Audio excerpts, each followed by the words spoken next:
Ce précieux nom, ce nom qui est le plus beau nom, le nom qui est au-dessus de tous les noms. Nous voulons ce matin te remercier pour ce glorieux nom. Nous voulons, Père, que tu puisses être avec nous. Oh, dès le commencement jusqu'à la fin. Nous voulons, Père, que Père, en écoutant ce nom, Père, ce nom qui est au-dessus de tous les noms, ça puisse bouger nos cœurs. Alors que, Père, ce matin, nous avons écouté ces chants, chantés par tes frères, tes sœurs, oh sinon tes enfants, oh notamment, oh Seigneur, les bien-aimés Seigneur, qui ont, Papa, fait tout pour, Papa, élever ton nom. Et Seigneur, nous voulons commencer la parole, et nous chantons ces chants, oh précieux nom, ce nom dessus le nom de tous les noms. C'est quoi, Père, je te bénis pour tout ce que tu fais. Papa, viens, Papa, nous assister. Viens, Papa, nous assister ce matin. Papa, nous sommes fatigués, chargés des fardeaux de ce nom. Nous voulons, Père, que tu puisses, Papa, nous assister. Toi-même, tu as dit, venez à moi, vous tous qui êtes chargés, fatigués, je vous donne le repos. C'est pourquoi, Père, nous t'invoquons ce matin. Père, ce matin, notre Dieu, nous te demandons de venir, Papa, agir. Viens, Papa, agir dans mon frère. Viens agir dans ma soeur. Nous avons prié, Papa, pour chasser tout ce qui est fort dans nos vies. Notre mauvaise vie, tout ce qui est sale, Papa. Alors que, Père, nous reprenons une nouvelle année, une année de perfection. Père, nous te demandons, Père, d'agir dans nos vies. Que tout ce qui est sale, qui ne permet pas que la perfection dans nos vies, Papa, soit dégagé dans le nom de Jésus. Merci pour tout ce que tu fais. Alors que, Père, nous avons chanté. Oh, merci.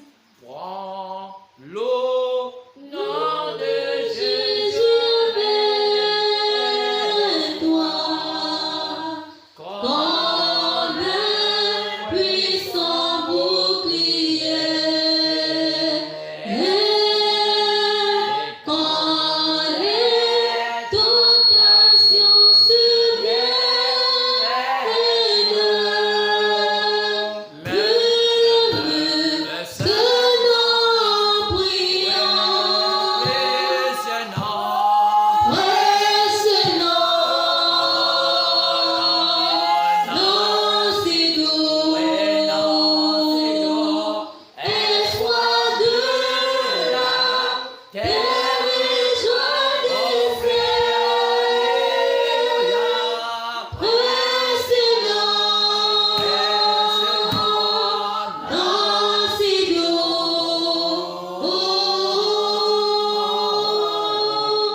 Alors ce matin, je voudrais saluer tous ceux-là qui sont au loin, tous ceux qui sont frères aussi, hors du Gabon comme dans le Gabon. Alors nous remercions le Seigneur pour ces moments. Alors, je voudrais simplement vous informer tellement les bénédictions que Dieu est en train de faire. Et comme on avait dit que c'est une année de bénédiction, vous allez voir que ce matin, Frère Hans n'est pas là. Et Frère Hans a été appelé car il a reçu son admission à une école supérieure au Gabon, l'école des eaux et forêts. Alors qu'il va être interné, c'est pourquoi il a été interné dès le dimanche d'hier. Et je pense que le dimanche 16, samedi autant pour moi. Non, il va être interné le dimanche 16. Et il a été appelé le samedi. Et donc c'est le dimanche 16 qu'il a été, dimanche aujourd'hui, qu'on les a appelés pour être internés. Alors c'est pourquoi vous allez voir qu'il n'est pas là parmi nous. Et merci le Seigneur. Il y a aussi une de nos frères que vous connaissez, qui a commencé à faire ses stages. Vous savez qu'il postule, il est docteur en anthropologie. Et vous voyez, il doit faire beaucoup d'études. Et là, il reste à peine, je crois, 2 ans et pour terminer son doctorat. Alors, il est dans le sud. Il est en train d'étudier sur les peuples, les autochtones du Gabon, donc les pygmées. Et nous sommes reconnaissants à Dieu parce que avant qu'il puisse aller là-bas, on avait déjà eu un petit enseignement sur les autochtones du Gabon. On avait fait savoir aux gens qui voulaient l'écouter que les autochtones du Gabon, on les appelle les pygmées. Et on peut retrouver leurs traces. Et d'autres, on les appelle les babongos. Mais quand on parle des babongos, souvent il y a comme une confusion. Quand on parle des babongos en tant que pygmées, les babongos ne sont pas des pygmées. C'est parfois une confusion quand on parle. Les babongos, ce sont, on peut dire, ceux-là qui se sont approchés des pygmées les premiers. Et dedans, dans les babongos, nous avons les apindjis. Donc les apindjis, ce sont ceux-là, dans le groupe ethnique qu'on appelle apindjis, qu'on trouve les babongos. Donc les babongos, ce sont les premiers apindjis qui ont approché les pygmées.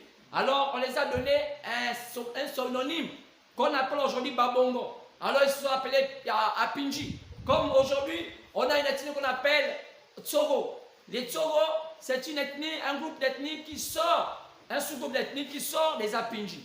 Et les Tsoro, ce sont des gens qui ont ceux-là, qui parmi les apindjis, qui ont apporté le Bwete aux autres ethnies. Alors qu'il n'était pas permis que cette science secrète soit divulguée à d'autres ethnies.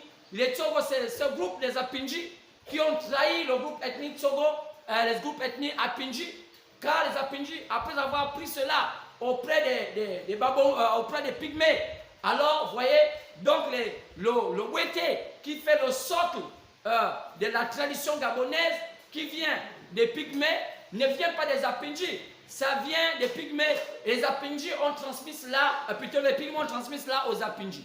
Et parmi les apindjis, voilà, un groupe a décidé de donner ça aux autres ethnies. Vous allez voir que les apindjis se sont séparés des Tsoro. Alors ils ont appelé maintenant désormais ceux-là qui ont trahi les Tsoro. C'est là où vient le groupe ethnique les Tsoro.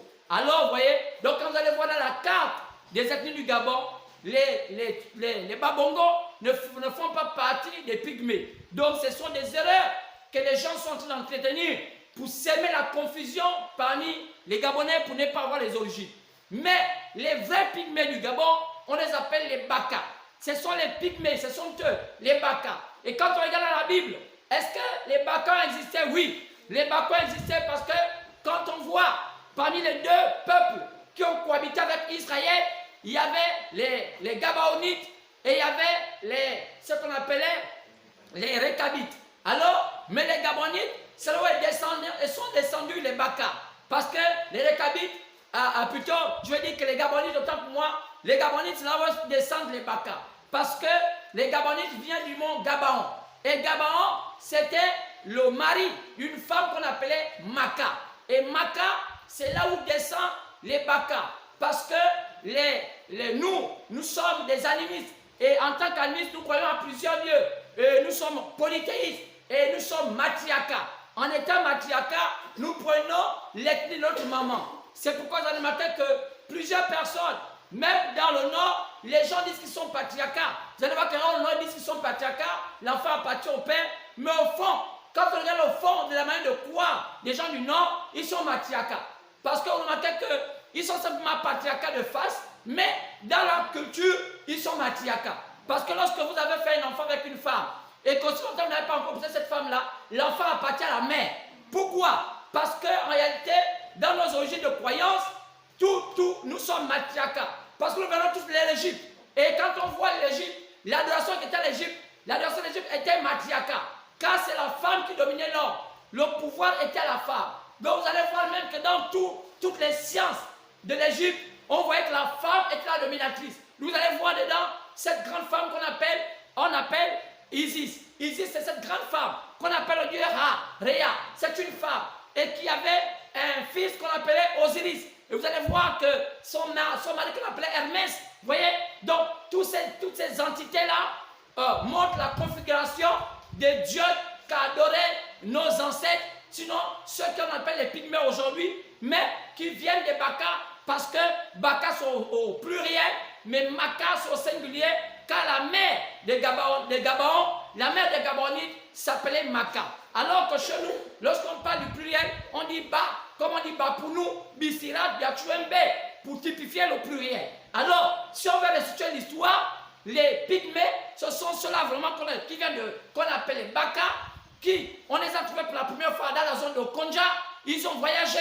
C'est quoi ça remarqué que d'Okonja, on passe par Okonja, quand on remarque bien, Okonja, vous allez voir qu'Okonja et le Gwe Vindo sont en connivence. Vous allez voir qu'il y a, quand on passe par Okonja, on tombe dans le Gwe Vindo, dans le Gwe Vindo, on tombe dans le Wellington, quand le Wellington est collé au Gwe Vindo, donc ils ont marché de Konja, passant par le Gwe Vindo, et allant au Wellington, et en même temps, ils ont rencontré des peuples. Et ces peuples-là, c'était les Apindji. Vous allez voir qu'il y a ce groupe ethnique qu'on appelle Apindji qui est gonflé, qui s'est fracassé, qui s'est divisé. D'où on a vu dedans désormais, il y aurait les Tsogo, désormais il y aurait les Simba, les Okandé. C'est cette fracture d'ethnie qui s'est fait partant d'abord des Apindji et après sont sortis les Tsogo, les Okandé et tout ça, tournant les pauvres. Donc, c'est pas remarqué que tout cela cohabitent pratiquement dans la même zone. C'est la zone entre le Gwe Vindwe, l'Angounier, le Gwe Lolo, et enfin, vous voyez toutes ces choses-là. Et l'autre Gwe. Et enfin, ils se sont disséminés dans le monde, dans tout le Gabon. Et pour les retrouver, on a finalement compris que les vrais pygmées, les autochtones, ce sont les Baka, car les Baka qui n'ont pas trop changé. Ils ont une manière de parler, ils sont toujours restés en brousse. Alors aujourd'hui, les gens sont fait des recherches parce que nous sommes dans un temps où chacun doit retourner dans ses fondements. Car on a dit qu'un peuple sans fondement, c'est un peuple qui n'a pas de racines. C'est un peuple qui va périr. Quand nous sommes au XXIe siècle, chacun de nous doit avoir ce qu'on appelle un fondement. Est-ce qu'on peut dire Amen? Amen. C'est pourquoi, frère Ken, Dieu nous a fait grâce. Ce frère étudie dans ces choses. Il étudie la science qu'on appelle l'anthropologie. Et nous remercions sur le Seigneur parce que Florence, lui, au lieu de faire l'anthropologie, lui, il va faire les études. Peut-être qu'il va aller même jusqu'au doctorat, mais dans la protection de la nature. Alors vous voyez, donc Dieu est en train de faire des choses. Et nous savons que le temps de la fin est ponctué par la protection de la nature. Le temps de la fin, c'est le temps de l'écologie. Quand on voit Ésaïe, le prophète qui a écrit toute la Bible, quand on regarde une vraie Bible est constituée de 66 livres. Alors vous avez remarqué que Ésaïe aussi, il en a fait 66 chapitres. Quand vous voyez une Bible qui est au-delà de 66 chapitres, que bien 66 livres, c'est une Bible qui a été trafiquée, qui a été rajoutée. Alors, si on peut bien comprendre c'est quoi une vraie Bible, alors il y a des Bibles qui il y a des livres qui n'ont pas été programmés à être mis dans la Sainte Bible. C'est pas parce que c'est la Bible qu'on doit mettre tout. Non, mais la vraie Bible doit comporter 66 chapitres. C'est pourquoi Ésaïe a plutôt 66 livres. C'est pourquoi Ésaïe a 66 chapitres. Et lui, dans son chapitre 65, avant de parler de l'éternité, car tout le livre d'Ésaïe ne parle que du début de la vie et de la fin. Et au chapitre 66, Ésaïe parle de temps de l'écologie. Quand vous lisez ceux qui lisent la Bible, quand ils lisent dans Ésaïe 65, ils vont comprendre qu'on parle que le loup va paître avec l'agneau. Et nous savons bien que le loup a toujours été l'ennemi de l'agneau. Lorsque le loup voit l'agneau, il mange l'agneau. Mais Ésaïe prévoit, il voit dans une vision qu'il y aura un temps où le loup et l'agneau vont être ensemble. Mais à quel moment? Et cette année, ce temps-là, la Bible nous parle dans l'Apocalypse chapitre 20 d'un temps de paix, un temps de millénium, un temps où Dieu va permettre que le monde va vivre 1000 ans d'écologie, 1000 ans de paix. Et Jésus, cette fois-ci, doit descendre sur la terre. Pas comme fils d'Abraham, pas comme fils de l'homme, pas comme fils de Dieu, mais cette fois-ci, il va être comme fils de David. Alors cette fois-ci, Jésus est censé descendre sur la terre comme étant un grand roi. Alors, les choses vont se mettre en place. Et ce grand roi est pratiquement à la porte. Et ce grand roi est sur le point de prendre le contrôle de la terre. Quoi? Jésus, homme politique. C'est la partie-là que les églises ne comprennent pas. C'est la partie-là où les gens sont bouleversés. Ils se disent, mais comment ça s'est passé? Nous, la nécessité, au temps de la fin, d'un prophète. Pour canaliser cela et pour démontrer le plan de Dieu. Car la Bible nous a souvent dit, mon peuple est détruit parce qu'il manque la connaissance. Mon peuple ne connaît pas la voie de l'Éternel. Les voies de l'Éternel ne sont pas les voies des hommes. C'est pourquoi, quand nous voyons cela, nous remercions le Seigneur qui commence à mettre nos frères et nos sœurs dans les voies dans lesquelles Dieu a programmé bénir ses enfants en ce temps de la fin. Et je pense que vous allez aussi être bénis par rapport à cela. Et ce n'est qu'un début de quelque chose. Et ils partiront, ils vont toujours venir. Parce que frère, je crois que chaque week-end, ils se sont libres pour pouvoir assister au culte. Et frère Ken, je crois qu'au milieu de la semaine, il serait là, il va reprendre le culte avec nous. Donc, ils vont commencer à goûter ce dont nous avons toujours prêché ici. Ils ne sont pas les seuls qui vont goûter à cela. Et beaucoup de gens vont goûter à cela. Et on a commencé à voir Sœur Christ qui a eu un travail où aujourd'hui, une femme, bon, on les appelle les femmes comme les femmes rétrogrades. Les femmes aujourd'hui, qui au lieu de nourrir les enfants, ils ne font plus les enfants. Leur travail maintenant, c'est de nourrir les chiens, nourrir les animaux. Et ils sont prêts à mettre beaucoup de moyens, seulement parce qu'ils veulent garder un animal comme étant un enfant. Et Sœur Christ aujourd'hui a eu un travail, on l'a proposé pour dire, écoutez madame, comme il n'y a pas d'emploi, vous pouvez simplement donner la nourriture à mon chien, je vous paye. Alors vous voyez, parfois à un moment, on veut dire qu'on arrête de faire ce genre de choses, mais l'exigence actuelle nous demande à ce qu'on ait du travail. Mais les gens qui ont les moyens, au lieu de mettre les moyens au profit des gens d'une manière propre, leurs penchants sont dans des penchants ténébreux. Sont dans des penchants qui ne glorifient pas le nom de l'Éternel. Comment quelqu'un peut payer de l'argent à une autre personne à des centaines de mille seulement parce que cette personne va garder son chien, alors qu'il y a des enfants qui pleurent des mamans. Alors je souvent dit, le monde est tellement perdu parce que la colonne vertébrale d'un pays, ce sont les femmes. Lorsque vous voyez que les femmes sont perdues, ça veut dire que ce pays est perdu. Alors quand on voit déjà ce genre de choses au Gabon, ça montre des signes qui ne sont pas bien. Alors, je me soucie le Seigneur que pour la soeur, elle a eu son emploi.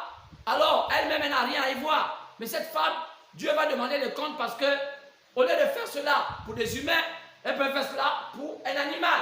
Alors que Dieu pardonne ce genre de personnes. Alors, donc, c'était un peu cela. Et je remercie le Seigneur qui permet à ce que l'évangile qu'on peut aujourd'hui ait écouté un peu partout dans le monde. Et nous avons des réclamations parce que parfois maintenant, on ne va plus très loin. Parce qu'on a pensé que ce n'est pas tout qui se dit dans les médias. Et il y a des choses qu'on ne peut pas dire dans les médias. Parce que Jésus aussi l'a fait. Il a dit qu'il ne doit pas parler tout en public. Car cela n'a pas été réservé à tout le monde. Les mystères de Dieu ont été réservés seulement aux enfants de Dieu. C'est pourquoi on prie le Seigneur pour qu'on mette en place un système, un mécanisme pour qu'on puisse apporter l'évangile parfois, pour que les enfants qui sont loin puissent nous écouter d'une manière directe ou bien d'une manière indirecte, soit par des médias un peu plus privés, pour qu'on ne puisse pas donner tous ces secrets qu'on divulgue aux enfants de Dieu à tout le monde. C'est pourquoi je dis que les frères ou sœurs qui voient parfois qu'on ne donne plus tout, qui nous pardonnent parce que l'heure est venue où il y a des choses qu'on ne peut pas dire totalement en public. Alors que Dieu vous bénisse richement. Et je remercie le Seigneur pour cela. Je me laisse saluer la famille Tonquès. Je pense que d'ici là, on va avoir un rendez-vous, on va parler. Peut-être que c'est ce soir, Dieu voulant. Je me laisse saluer aussi leurs enfants, Glenn et Jean-Jacques et l'autre enfant. Et saluer aussi la sœur Marie-Blanche, ceux-là, ils sont en Europe. Et il y en a ceux-là qui sont partout. Et je crois que Dieu va les faire grâce. Et je veux aussi que le Seigneur puisse faire grâce à ceux qui sont au Gabon et même en Afrique. Et d'abord, je parle du Gabon, il y en a beaucoup qui savent et qui prient dans cette assemblée, même ceux qui ne prient pas, ceux qui ont l'habitude d'écouter nos vidéos, nos prédications, que Dieu les accorde des bénédictions et des grâces. Alors, je pense qu'un jour, le Seigneur va les toucher. Car nous ne sommes pas ici pour une mission personnelle, nous sommes ici pour tous les enfants de Dieu. Que ce soit des femmes et des hommes, même ceux qui ne viennent pas encore ici. Alors que Dieu les bénisse richement et que le Seigneur les accompagne. Alors, donc, c'est un peu dans ce sens que je voulais dire. Et je salue aussi tous ceux-là qui font des commentaires. Et je remercie le Seigneur pour cela. J'en ai lu des commentaires, la sœur Laetitia, la sœur Céline, Sarine, je crois Sarine, Leslie, j'en ai eu les commentaires là, du frère Ken et le frère aussi Mbaye, qu'on appelle effectivement le frère Lembou. Je l'apprécie bien par rapport à cela. Et j'ai souvent dit que tous ceux qui font les commentaires, je les apprécie.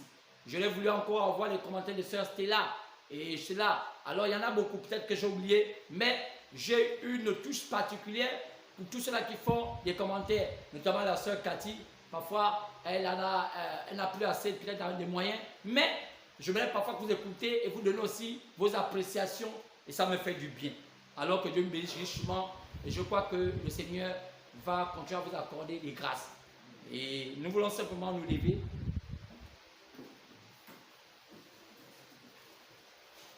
Alors que j'ai vu l'enfant de Frère Stéphane, on ne l'a pas encore consacré au Seigneur. Je crois que d'ici là, peut-être que même de cette fin du mois-ci, on souhaiterait amener cet enfant et le consacrer. Et comme nous sommes des Africains, on a pour coutume, quand on consacre un enfant, on veut lui donner quelques présents. Je pense que ça fera du bien. Et j'ai eu une question qui a été posée pour les gens qui n'aiment pas lire la Bible. Lorsque notre bien-aimée sœur Doris voulait chanter Adonai, il disait que pasteur, je ne voulais pas dire Adonai parce que je ne sais même pas ce que ça signifie. Adonai, c'est un mot hébreu. Et Adonai, on peut voir simplement cela dans Deutéronome 6.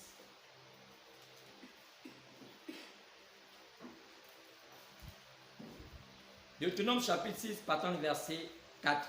C'est ce que ça veut dire Adonai. Adonai, en français, veut dire Israël, plutôt l'Éternel est notre Dieu. Bien, l'Éternel est notre Seigneur. Donc, c'est ce que ça veut dire Adonai. Adonai, c'est en hébreu. Ça veut dire l'Éternel est notre Dieu. Ou bien il est notre seul Seigneur. C'est ce que ça veut dire Adonai. Donc voilà, je crois que la sœur Laetitia qui voulait savoir, j'en ai pris beaucoup d'exemples comme ça. Quand je fais des recherches, c'est un mot qui existe, mais c'est un mot hébreu. Ça veut dire Adonai. Quand on dit Adonai, ça veut dire l'Éternel est notre seul Seigneur. L'Éternel est notre seul Dieu. Il est notre Dieu. Voilà ce que ça veut dire Adonai. Donc, c'est un mot qui existe. Et il y en a plusieurs exemples.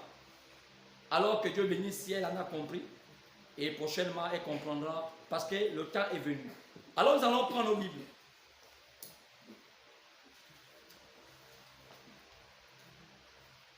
Nous allons prendre l'Apocalypse chapitre 3.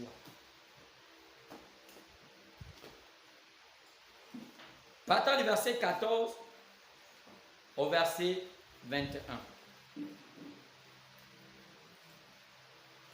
Apocalypse 3, verset 14 au verset 21.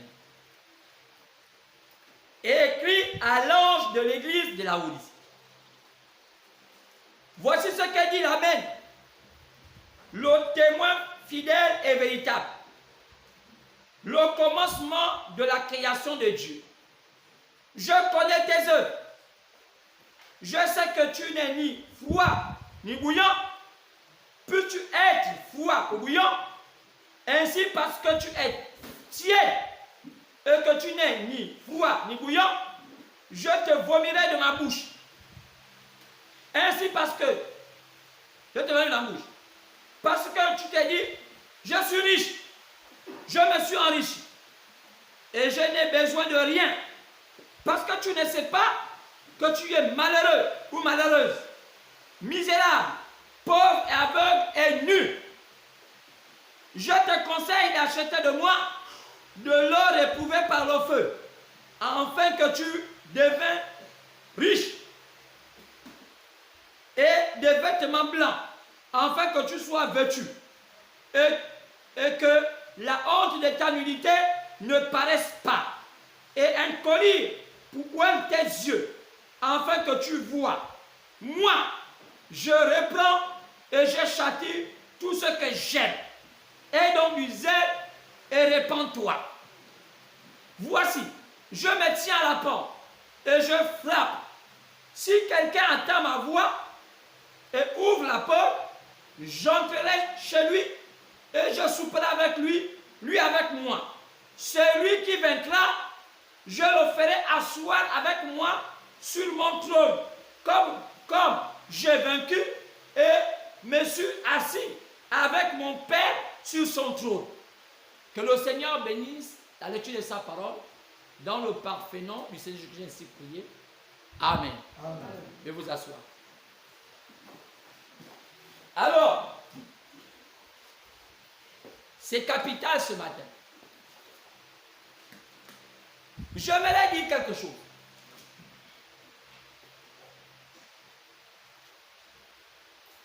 Aujourd'hui, ce message, c'est un message capital. Pourquoi? Parce que le thème qu'on a commencé à aborder mercredi, c'est ce thème que nous voulons entrer dans le cœur. Mais quel est le thème qu'on a abordé mercredi? On a abordé un thème capital. Le thème de mercredi 13 janvier 2021 était intitulé « La parole faite chair dans l'épouse en ce temps de la fin ». La parole faite chair dans l'épouse en ce temps de la fin. Il y a des gens, en écoutant tel thème, il y a des mots qui les échappent. Lorsqu'on parle, peut-être que la parole faite chair peut encore avoir un bon sens dans leur cerveau, mais lorsqu'on arrive à l'épouse, c'est la coince. Parce qu'il y a des gens qui confondent, quand je parle de l'épouse ici, à la femme de la rue, à la femme de la maison, ou bien à cette être féminine. C'est pourquoi on l'appelle toujours aussi épouse. Mais ils ne savent pas qu'il y a une particularité sur laquelle Dieu appelle ses élus. C'est pourquoi on remarque que dans l'Apocalypse chapitre 19, partant du verset 6, il est écrit, Apocalypse 19, à partir du verset 6, jusqu'au verset 8. Et j'ai entendu comme une voix d'une foule nombreuse. C'est une foule nombreuse. Comme un bruit de grosses eaux. Les eaux typifient toujours le peuple. Comme un bruit de fort tonnerre. Les tonnerres typifient toujours la voix de Dieu. Car c'est Dieu qui parle par les tonnerres. Et les prophètes parlent par les trompettes. Disant, Alléluia, car le Seigneur notre Dieu Tout-Puissant est entré dans son règne. Réjouissons-nous et soyons dans l'allégresse. Donnons-lui gloire, car les noces de l'agneau sont venues et son épouse s'est préparée. Ici, à Apocalypse chapitre 19, pendant le verset 6 à 7, on voit des humains, une foule nombreuse, qui est qualifiée comme étant une épouse. C'est une foule nombreuse que la Bible appelle épouse. L'épouse du Seigneur Jésus. Mais pourquoi les appelle l'épouse du Seigneur Jésus? Parce que il y a un autre nom qu'on les a attribués. C'est qu'on les appelle les élus. Quand on parle d'une élue, ou bien d'un élu, c'est un homme qu'on a choisi. Donc, même une femme, on ne peut pas marier une femme, on ne peut pas prendre une épouse aussi longtemps qu'on n'a pas fait un choix parmi plusieurs femmes. C'est pourquoi le nom d'épouse existe. Ce qu'on appelle souvent une épouse, c'est une élue. C'est pourquoi le mot élu a toujours E à la fin. Parce que c'est un mot qui nous montre le féminin. C'est une épouse. C'est pourquoi élu, quelle que soit la manière dont on va écrire, lorsqu'on parle du élu, on parle toujours au féminin avec E, parce qu'elle est typifiée comme étant la femme. Alors, cette épouse-là, ici, n'est pas une femme en tant que telle. Cette épouse-là, ici, c'est un groupe des hommes et des femmes qui appartiennent au Seigneur mais qui ont été choisis. Comme ils ont été choisis, on les appelle épouses. Mais on ne les a pas choisis n'importe comment. Ils ont reçu un choix particulier. Et dans ce choix-là, c'est pour un but particulier. C'est pourquoi, même quand les gens ne veulent pas entendre cela, aucune église ne pourra faire entrer un homme au ciel. La seule église que le Seigneur connaît, c'est l'église du Seigneur Jésus, qui est appelée épouse de Jésus. C'est pourquoi c'est se leurrer d'aller dans une église ce matin, prier, danser, chanter, pensant que tu es élu, pensant que tu es l'épouse de Jésus. L'époux de Jésus a été choisi dans un processus précis. Si tu ne connais pas ce processus, c'est que là je te parle, tu es en train de te mentir toi-même. Là tu te trouves déjà en enfer, là je parle. Parce que tu ne connais pas le processus qui amène le Seigneur à choisir ses élus. Alors tu t'es mis dans une cabane qu'on appelle église, une maison qu'on appelle église, et tu te dis, tu te leurres en te disant que tu es élu parce que tu allais dans une cabane, une maison, peut-être climatisée. Mais ici, les élus font partie d'un critère particulier. Il y a un critère qui te confère le statut d'élu. Ce n'est pas tout le monde qui sont élus. Car c'est pas le fait d'appartenir à une obédience qu'on est élu. Amen. Tu dois faire l'objet d'un choix particulier par rapport à un critère particulier. Amen. Et c'est de ça dont je vais te dire ce matin. Donc, quand je parle de l'épouse, je ne parle pas d'une femme, je parle de ce groupe de personnes à qui Dieu a choisi pour faire partie de ceux qui vont bénéficier de sa gloire. Est-ce qu'on peut dire Amen? Amen. Est-ce qu'on peut dire Amen? Amen. Je voudrais savoir si vous comprenez ce que je vais dire. C'est pourquoi, après qu'on ait intitulé mercredi le message, la parole faite chair dans l'épouse en ce temps de la fin, on va ajouter parce qu'on veut marcher une marche. On est en train de marcher. Et aujourd'hui, on intitule la parole faite chair est le passage obligé pour l'épouse, en parenthèse l'église du Seigneur, afin de vaincre à la Odyssée. La parole faite chair est le passage obligé pour l'épouse, en parenthèse l'église, afin de vaincre à la Odyssée. Le passage de la parole faite chair est le passage obligatoire pour un enfant de Dieu pour vaincre en ce temps de la Odyssée. Si la parole ne se fait pas chair en toi, quelles que soient tes prières, quels que soient tes jeûnes, quel que soit tout ce que tu vas faire, tes invocations à Jésus, tu ne pourras jamais vaincre en ce temps la Odyssée. C'est pourquoi j'ai pris le thème à la Odyssée. Apocalypse chapitre 3, partant du verset 14 au verset 21. Pourquoi? Parce que la Odyssée, c'était un temps. Ici, lorsqu'on lit, la Odyssée, c'était le nom d'une ville. Mais lorsqu'on regarde Apocalypse chapitre 3, partant du verset 14, ici, il s'agit d'un temps.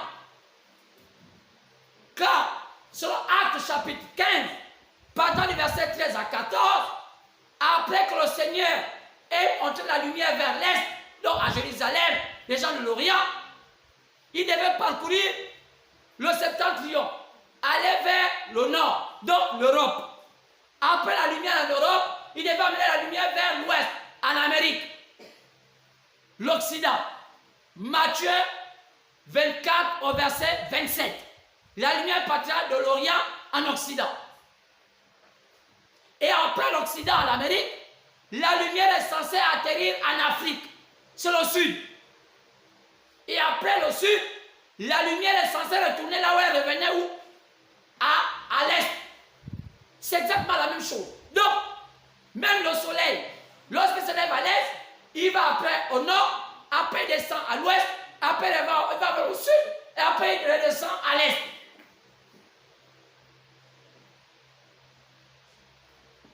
Mais, qu'est-ce que le Seigneur fera? Après l'est, il est censé maintenant aller vers les païens. Il n'y a que 3 types d'hommes qui vivent sur la terre. Selon les 3 villes de Noé, Noé avait 3 fils. Et ce sont ces 3 fils-là qui ont peuplé la terre. Il y avait Sem, il y avait Japheth, il y avait Cam. Et chaque enfant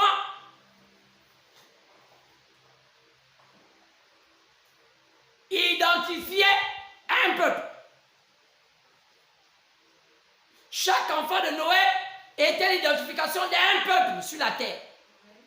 C'est pourquoi Sem était l'identification du peuple qu'on appelle aujourd'hui les Juifs. Pourquoi on appelle les Juifs? Parce qu'ils croient au judaïsme. Tous les peuples qui croient au judaïsme, on les appelle les Juifs. Car le mot juif vient du mot judaïsme. C'est le judaïsme qui a remplacé le sacerdoce des Lévitiques. Donc, des Lévites. Le sacerdoce d'Aaron, du temps de Moïse. Ce qui a remplacé le sacerdoce de la loi, c'est le sacerdoce de Jésus qu'on appelle Judas. Car Jésus est un descendant de la tribu de Judas. Pas Judas, celui qui l'avait trahi, non. C'est pourquoi le nom là s'écrit différemment. Celui qui a trahi Jésus, on écrit Judas. Donc avec S à la fin. Mais celui qui est le descendant de Jésus, ça se termine par A. On met Judas, la tribu de Judas. Maintenant, lui qui a trahi, on l'appelle Judas. Un S. C'est différent. Maintenant, après que le sacerdoce, la manière de quoi le faire le rituel, selon le temps de Moïse avec son frère Aaron, avait changé, Dieu a donné maintenant la manière de faire le sacerdoce entre les mains de la tribu de Judas, d'où est descendant Jésus. C'est pourquoi aujourd'hui, tous les Israéliens ne croient plus comme au temps de Moïse. Ils croient au temps de Moïse en passant par la tribu de Judas. Donc on les appelle les Juifs. Le mot juif, c'est le roi Nebuchadnezzar qui leur donna lorsqu'il était passé à Babylone. La Bible dit que Nebuchadnezzar avait seulement pris question de la tribu de Juda, la tribu royale. Donc, Nebuchadnezzar les appela, désormais on s'appelle les Juifs parce que vous êtes la tribu de Juda. Voilà où vient le mot juif. L'autre peuple, on les appelle les gens de Japheth. Noé avait un enfant qu'on appelait Japheth. Et cet enfant-là, c'est lui qui va découler le peuple qu'on appelle le peuple des Arabes. C'est ce qu'on appelle les Samaritains. Les Arabes, c'est un mélange entre ceux des Juifs et ceux des païens. Ils sont au milieu. Ça vous a remarqué qu'ils sont un peu bizarres. Ils ont le quoi comme Israël, mais ils pensent comme les païens. Donc c'est un mélange. C'est pourquoi souvent, les peuples qui sont souvent mélanges ne sont pas des bons peuples. C'est pourquoi Dieu n'aime pas les mélanges. C'est comme quand vous remarquez aujourd'hui, il y a la race qu'on appelle les métis. Le croisement entre un blanc et une noire, ou une blanche et un noir. L'enfant qui sort, on l'appelle un métis.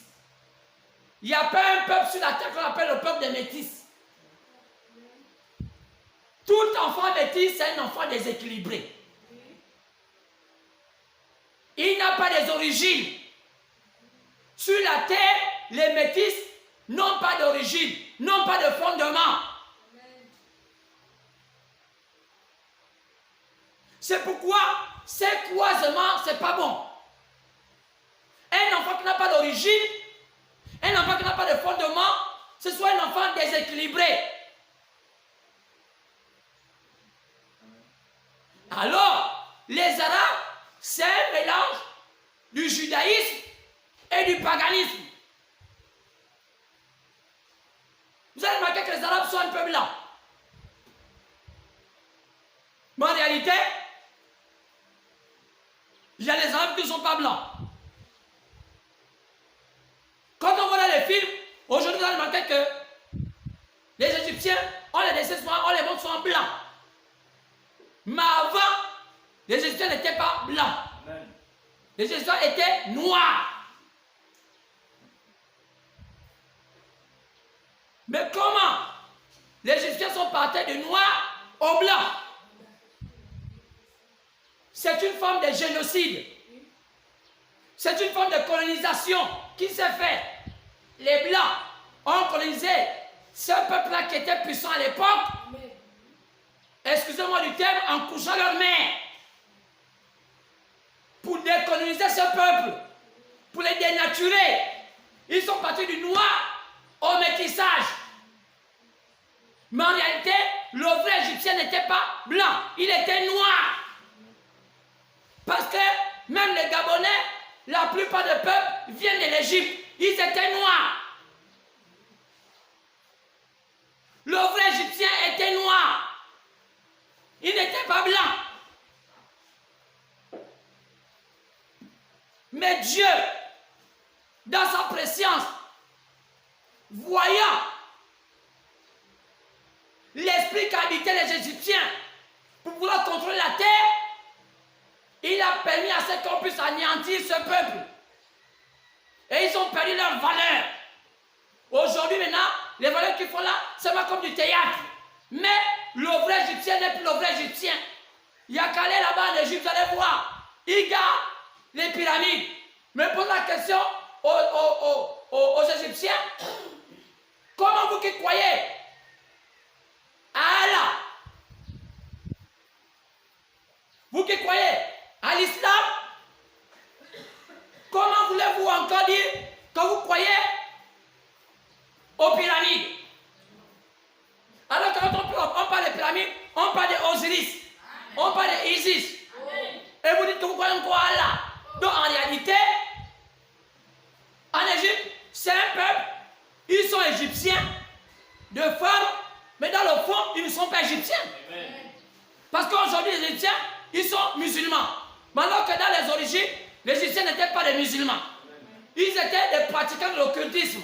D'où jusqu'à aujourd'hui, il y a encore des pyramides même dans leur territoire. Donc il y a un problème.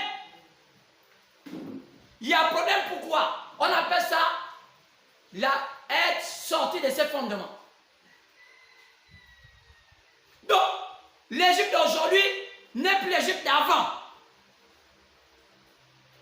C'est un peuple qu'on a déboulonné. Parce que c'est l'un des principaux endroits où Satan est allé se réfugier après qu'il a quitté Babylone.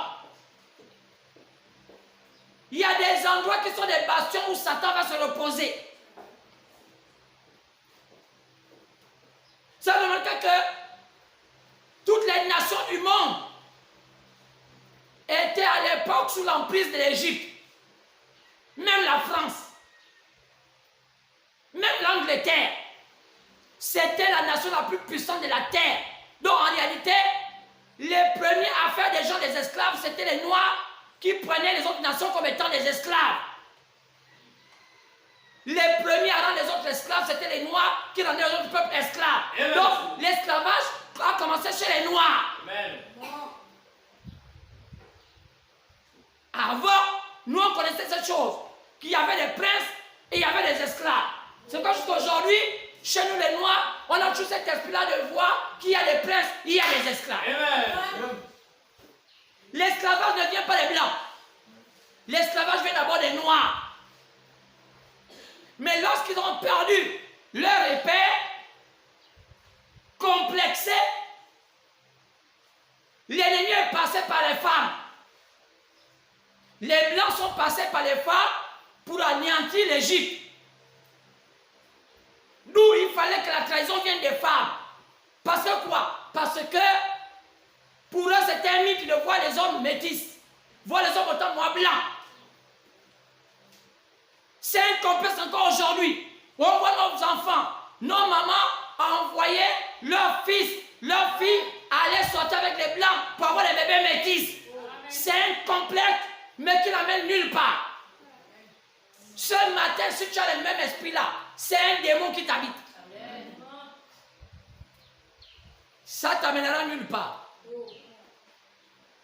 L'argent du blanc, l'argent du noir, c'est le même argent. C'est un problème de la mentalité. Et non, si tu veux la mentalité blanche, ce que tu as décidé de détruire ton enfant pour que ta fille soit pervers. Parce que l'homme blanc, c'est un homme pervers.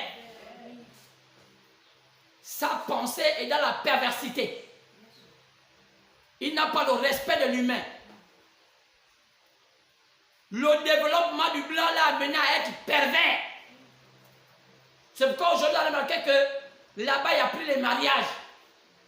C'est des mariages d'arrangement parce qu'aujourd'hui là-bas ils n'ont plus le goût du mariage. Chez eux c'est la perversité. Ils sont en train de tenter toutes sortes de choses qu'on ne tente pas. Comment sortir avec une bête? Comment un homme peut sortir avec un homme? Comment une femme peut sortir avec une femme? Toutes ces choses-là les ont amenés à s'éloigner de Dieu. C'est quand vous partez en France aujourd'hui, ils ne prient presque plus. Ces églises-là, ce sont des musées où ils vont se faire semblant de s'asseoir et écouter le prêtre les raconter leur vie. Ils sortent là comme ils sont rentrés. C'est pourquoi Dieu les a vomis. Ne voyez pas l'évolution des Blancs. Ils sont allés de mal en pire. Ils vont être dans les années prochaines comme des bêtes, comme des animaux. Ils ont maintenant renversé ce que Dieu a fait. Une femme peut maintenant décider plus vers qu'un homme. Elle prend un serpent. Le serpent devient son mari. Elle fait entrer la tête du serpent dans sa partie intime. Quand le serpent lui laisse là-bas, elle est contente. C'est l'Occident qui a amené nos présidents à devenir homosexuels. Par la science. Les faisant croire que quand on touche à la prostate donne du plaisir à un homme. Alors, comment toucher la prostate? Il faut passer par l'anus. Pour que l'homme ait le plaisir comme une femme. Qui a fait ça? L'Occident. Et nos présidents, quand ils se sont fait initier dans les loges, parce qu'une loge, c'est quoi? C'est quoi vraiment une loge? Il faut qu'à un moment, en 2021, les Gabonais connaissent, ou bien les Africains puissent connaître, c'est quoi une loge? Parce que beaucoup de gens ne savent pas. Les gens disent des choses qu'ils ne maîtrisent pas. C'est pourquoi les loges, ce sont ceux qui ont décidé de même pas croire aux religions. Parce que ce sont les catholiques qui ont poussé les gens à faire les loges. C'est l'Église catholique qui a permis à ce que la franc-maçonnerie puisse prendre de l'envol. Pourquoi? Parce que tous les savants du monde croyaient que l'Église catholique était la vraie Église. Et ils étaient là-bas. Ils ont découvert que c'est un système d'argent. Ils appauvrissent les autres et ils font croire qu'ils sont pauvres alors qu'ils s'enrichissent dans la cachette. Et ils ont décidé de sortir de l'Église catholique et faire leur système où ils ne croient plus aux religions. C'est là où vient la loge. La loge, c'est une organisation qui ne croit pas à la religion. Amen. Maintenant, eux, ils croient comment? Ils ont une science. Maintenant, chacun développe ces sciences-là. Ces sciences-là se développent pour comment? En expérimentant des choses. Et c'est là où vient la loge. C'est là où vient la franc-maçonnerie. C'est ce qui a fait en sorte que le communisme puisse naître. Parce qu'il y a une amitié entre le communisme et la franc-maçonnerie. C'est pourquoi au temps de la fin, les Africains sont censés être bien enseignés pour connaître dans quelle marche ils font, dans quelle voie ils empruntent. Et c'est plus n'importe qui peut se faire pasteur. Parce que les pasteurs d'aujourd'hui doivent enseigner les gens à avoir une foi stable. Amen. Alors, c'est pourquoi on a remarqué que les loges étaient les organisations des hommes qui devaient penser et savoir comment avoir une vie meilleure pour fuir l'oppression catholique. Parce que les catholiques géraient le monde, ils gèrent encore le monde. Il faut sembler parler de Jésus, mais au fond, ils adorent Satan. Amen. Les catholiques n'ont jamais adoré Dieu. Il n'y a qu'à voir leur manière de faire les choses. On va dévoiler ça tout à l'heure si Dieu le permet. Vous allez voir que c'est la forme la plus élevée de l'occultisme au monde. Quand quelqu'un est catholique prêtre, il dit le nom de Jésus, mais au fond, la pratique qu'il fait, c'est l'occultisme. Le catholique n'a jamais adoré Jésus. Allez-y, on défie tout homme. Jamais les catholiques ont adoré Jésus. Amen. Jésus n'a jamais dit de faire ce qu'ils font. Il n'y a qu'à voir leur rituel. La communion qu'ils prennent. Jésus n'a jamais pris la communion comme ça. Tout ce qu'ils ont là, les cloches, l'encens qu'ils mettent là, Jésus n'a jamais de faire ça. Amen. Mais pourquoi ils font ça? Les gens de la terre se sont organisés pour préparer une religion qui va dominer les humains et en les empauvrissant. C'est pourquoi aujourd'hui, les catholiques sont le pays le plus riche du monde. Ils ont quitté une religion et sont venus à un pays. Et les gens n'ont pas vu ça. Ils ont d'abord laissé les gens les faire placer comme étant une religion. Ils se sont installés. On les a donné un endroit. À Rome. Ils ont bâti leur cité. Après, ils ont dit maintenant que désormais c'est notre territoire. Ils ont dit aux Romains, aux Italiens, si vous boudez, vous faites la guerre. C'est que là-bas, il y a comme deux présidents. Dans un même territoire, deux pays. Et aujourd'hui, les gens ne comprennent pas comment, quand on parle des catholiques, ils ne voient pas d'abord le Vatican. Ils voient d'abord Jésus. Mais Jésus n'a pas parlé du Vatican. Tous les suites, les gens ne changent même pas de réfléchir maintenant. À quel moment ils sont devenus un pays? Et pourquoi ils sont un pays? Mais s'ils sont un pays et qu'ils sont riches, mais pourquoi ils ne donnent pas à tous les catholiques l'argent? Et les gens sont là. Et comment ils sont associés à toutes les croyances? Même les imams vont là-bas, alors qu'ils ne croient pas aux imams. Même les gangas vont là-bas, ils ne croient pas aux gangas. Même les églises éveillées vont là-bas, ils ne croient pas aux églises éveillées. Même les francs-maçons vont là-bas, ils ne croient pas aux francs-maçons. C'est quel quartier de religion qui croient en Jésus, mais qui acceptent toutes ces histoires-là et ils sont à l'intérieur. Ils font croire. Et on vous dit que non, le peuple ne se marie pas. Mais comment il arrive à se venir à ses besoins quand il a envie d'une femme? Il prend les petits garçons de 7 ans, de 8 ans, ils les appellent enfants de cœur. Et il est des vierges. Les prêtres des vierges, les enfants de 7 ans, 8 ans, qu'ils appellent les enfants de cœur. Les petits garçons. Donc, on peut dire qu'il faut l'homosexualité avec des petits garçons. Mais pourquoi on ne les arrête pas? Ils ont un pouvoir, oui. C'est quoi les arrête pas? Ils dépucent les petits enfants de 7 ans, on les arrête pas. Pourquoi on ne les arrête pas? Parce que j'ai le monde.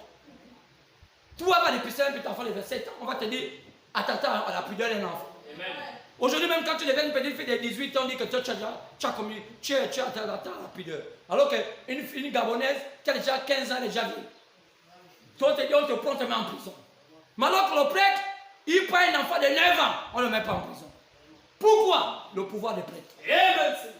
Ils ont pensé que c'est bien de porter les robes. Au moins, ça montre une forme de sainteté. Ils font des cure-dents pour espionner les gens, pour savoir qu'est-ce qu'ils font dans le noir. Et tu vas dire au secret, le prêtre, oh j'ai dit ça.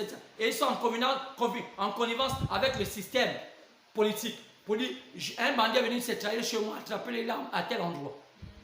Voilà comment ça fonctionne. Et ils appellent ça le Saint-Esprit nous a dit. Alors que c'est la trahison qui leur a dit. Qu'est-ce qui se passe? C'est là le problème. Donc, les Samaritains, ce sont les Arabes. Et enfin, le dernier peuple, c'est le peuple païen qu'on appelle l'enfant de Noé, qu'on appelait Cam. C'est là où on est maintenant le dernier peuple. Le dernier peuple, là, on les appelle les païens. Pourquoi on les appelle les païens? Parce qu'ils croient au paganisme. C'est quoi le paganisme? Le paganisme, c'est de croire en Dieu dans plusieurs formes. Le paganisme, c'est croire en Dieu dans plusieurs formes. Chez nous, le manguier, c'est Dieu. Le bananier, c'est Dieu. Amen. Le crocodile, c'est notre ancêtre. Le silure, c'est notre ancêtre. Le serpent, ça dépend du noir. D'autres sont du côté du noir, d'autres sont du côté du vert. D'autres sont du côté du serpent jaune. Donc, l'ancêtre, nous chez nous, chacun de nous a son ancêtre, ça dépend là où son ancêtre avait dit que c'est notre ancêtre. Même le papayer.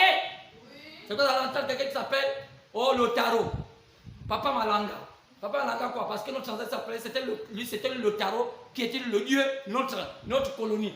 Donc quand on voit un tarot, on le plante au centre du village, on vient l'adorer. Oh Malanga, tu n'es pas mort, tu es parmi nous. Quand je te vois, toi qui étais d'Ilanga, qui a fait Malanga, c'est quand je m'appelle Malanga. Donc il y a des noms que nous portons qui nous orientent tout droit à nos origines. Amen. Tu entends qu'il s'appelle, je m'appelle Moubamba, serpent noir. Oh papa Moubamba, quand tu étais sur la terre et que le premier Moubamba avait existé, qu'elle avait traversé la rivière et il nous a fait traverser sur le dos. Depuis quand un serpent noir a fait traverser quelqu'un sur le dos. Amen. Est-ce qu'on peut dire Amen? Est-ce qu'on peut dire Amen? Et il y a des histoires comme ça. Nous un jour, on est arrivé comme ça avec la mer. On ne savait pas comment traverser. Et un crocodile est venu et a dit, montez sur mon dos. Ah!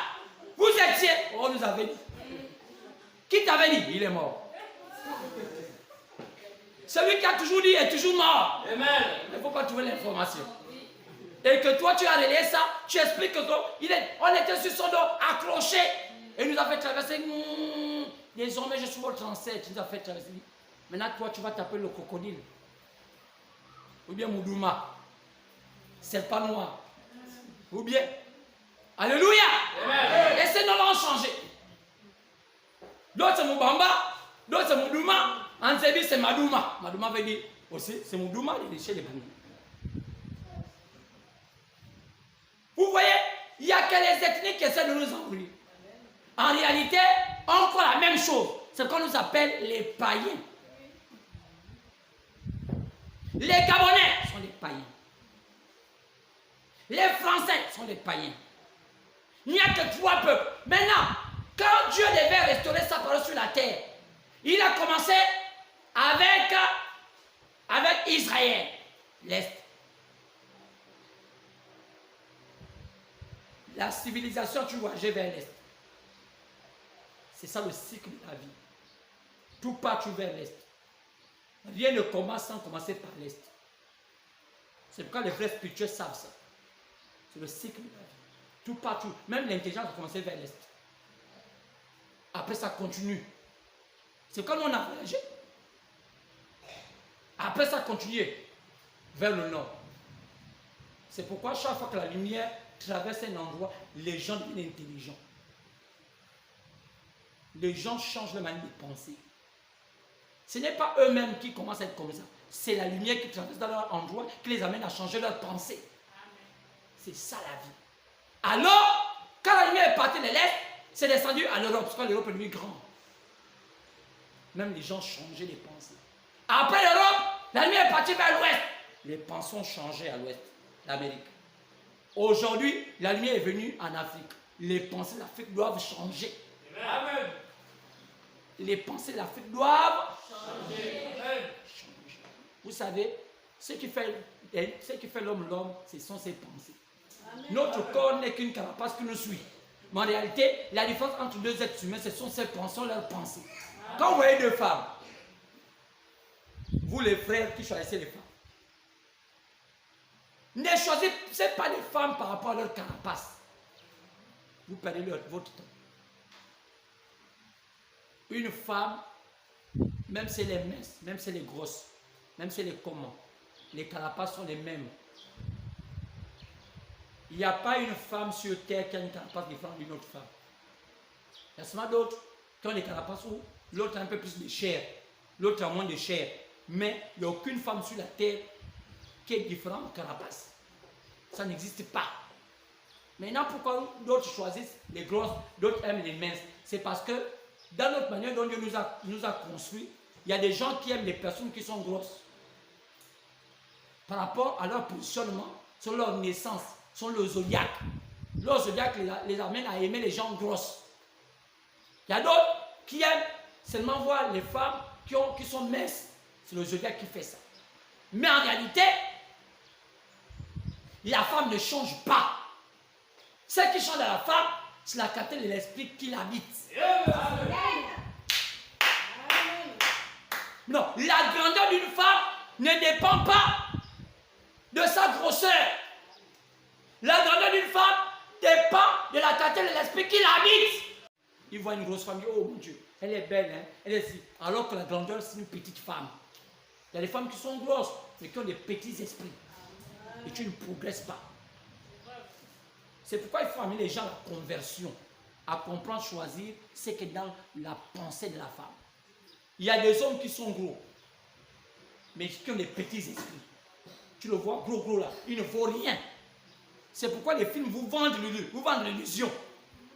Il y a des films qui vous montrent, comme vous voyez là à Hollywood, les hommes qui sont dolus. Tu penses que c'est un homme qui est beau, qui a tout, alors qu'il ne vaut rien. Il a un petit esprit. Dès qu'il y a un problème, il commence à paniquer. C'est un peureux. Est-ce que sa grosseur joue? Non. C'est la qualité de l'esprit qui est en lui. D'où les choix dans les femmes sur la qualité des hommes, eux ils voient les figures. Oh, j'aime voir sa bouche. J'aime voir son nez. Si tu aimes voir ça, c'est seulement parce que tu es influencé par ton zodiaque, parce que tu aimes voir des gens qui ont les nez pointus. Tu aimes voir les gens qui ont les bouches un peu, je ne sais pas, parfois pulpeuses ou bien une petite bouche. Mais en réalité, tu ne sais pas bien choisir parce que le choix divin, c'est le choix de ce qui est à l'intérieur de lui.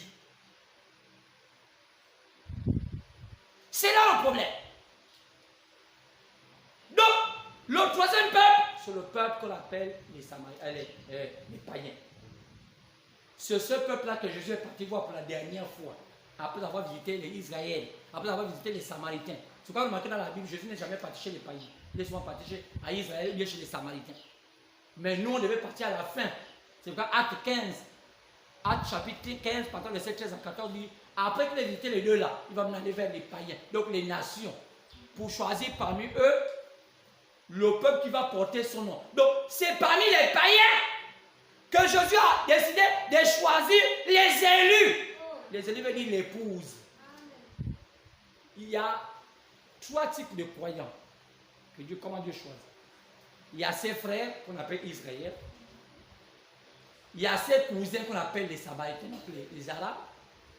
Il y a ce qu'on appelle son épouse. Ces 3 peuples-là ont différentes manières dont Dieu a choisi de leur sauver. Israël ne va pas être sauvé comme les païens.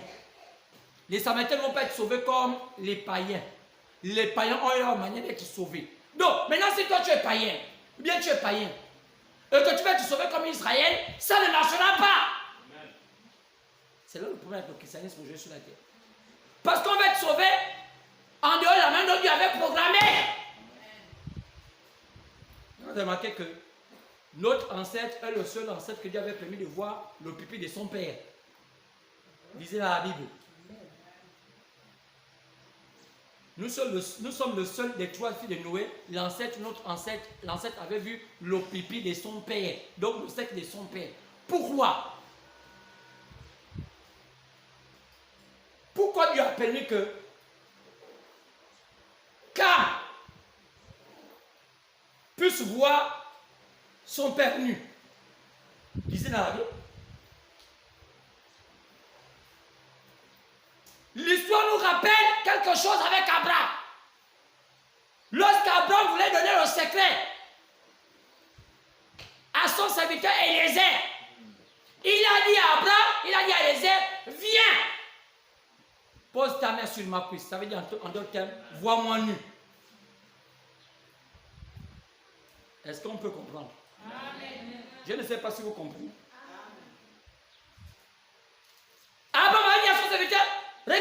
regarde mon sexe. Élisée a vu Abraham nu.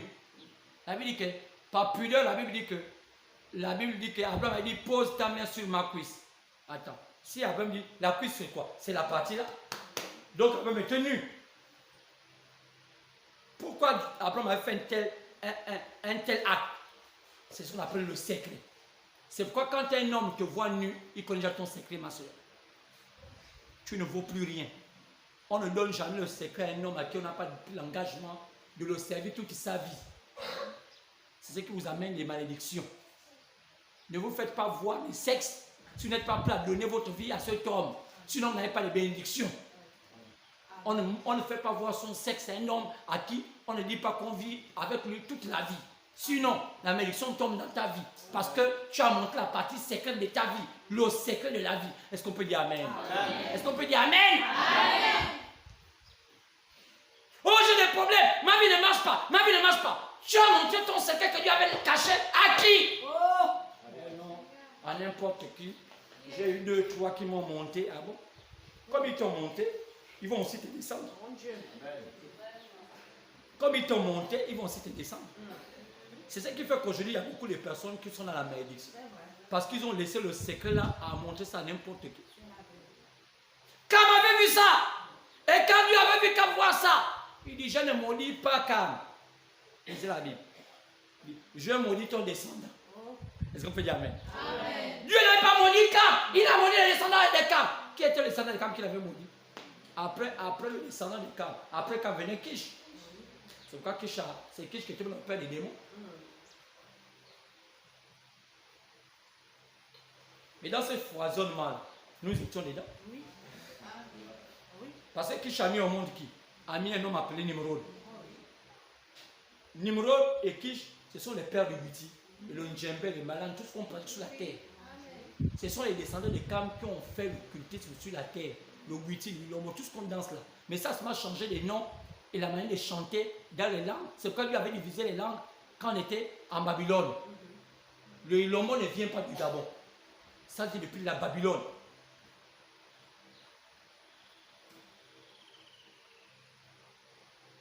Le Lombo que vous voyez, ou bien le Melan, ou bien le Biti, ou bien le Ndjembe, tout ce qu'on danse là, le Njobi. C'est la franc-maçonnerie qui est venue ressusciter ça.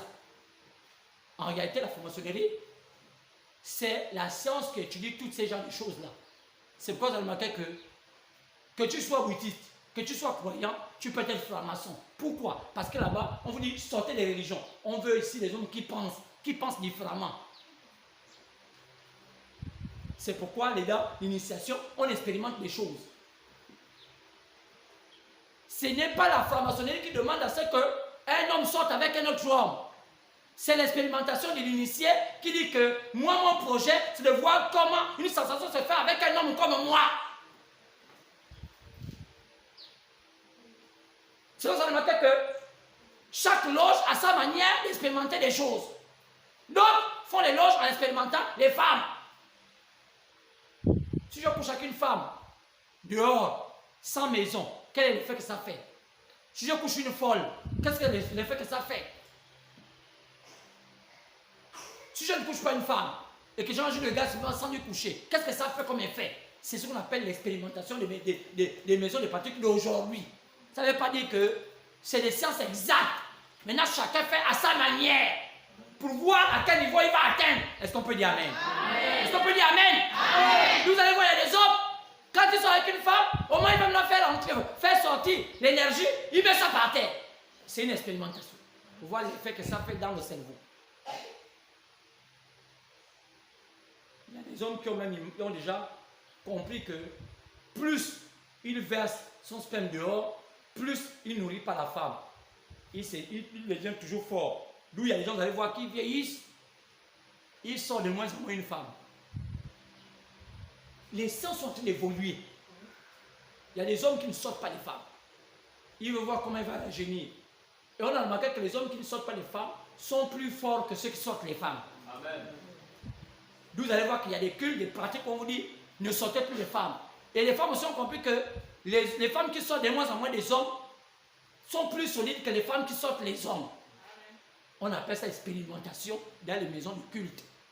Voilà où arrive la vie. Mais pasteur, pourquoi en Afrique, on coupe encore les bébés, on fait le sang? C'est une expérimentation aussi. Quel est l'effet du sang d'un bébé sur mon corps et qu'est-ce que ça donne?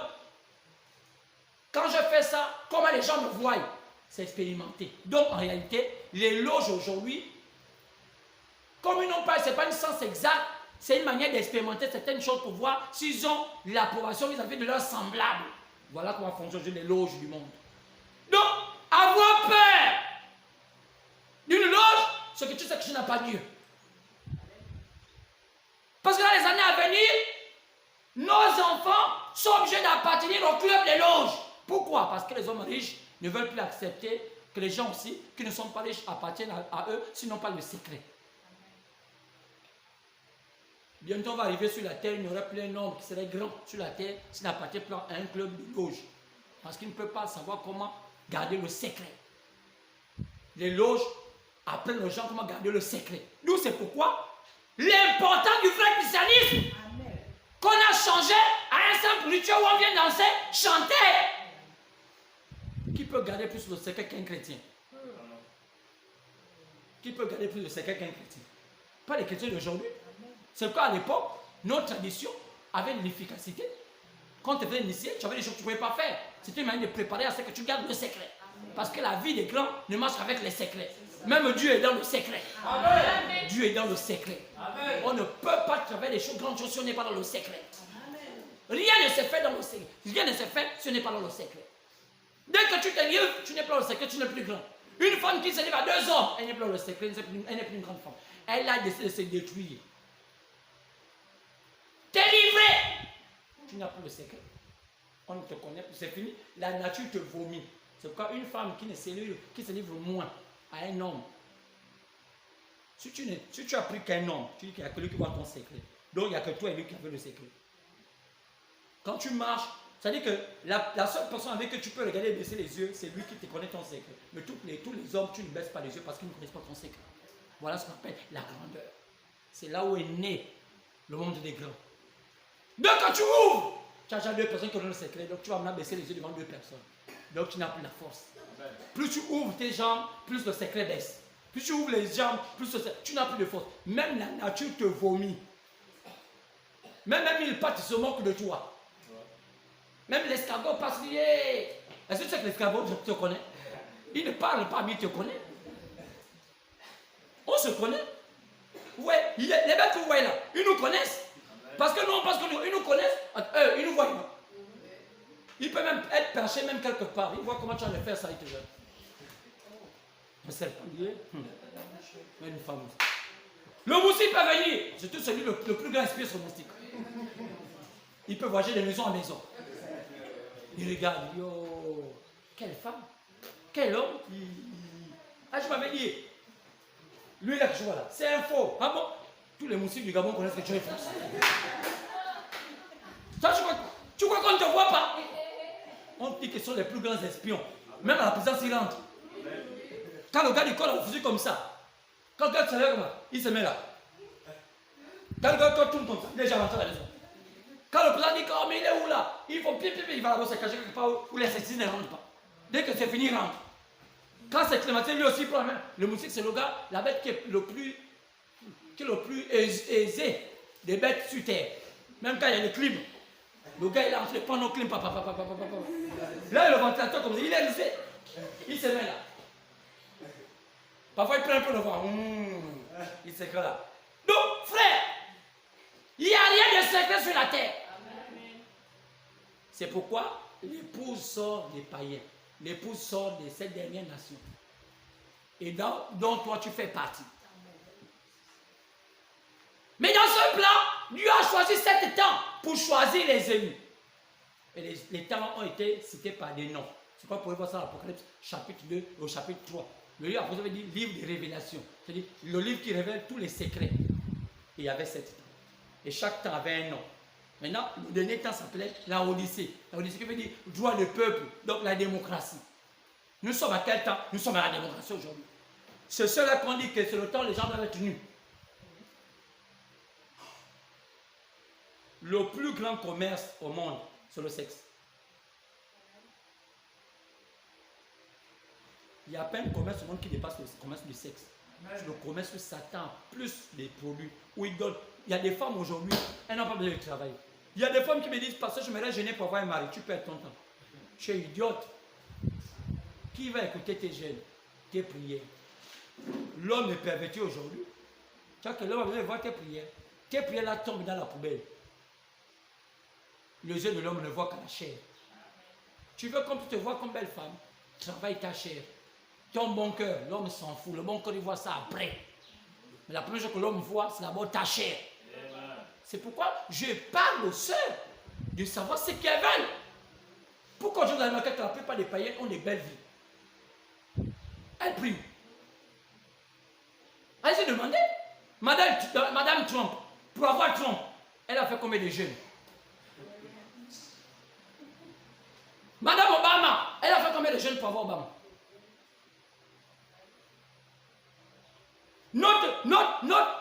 Notre président, Sylvia, elle a fait combien de jeûnes pour avoir Ali Bongo?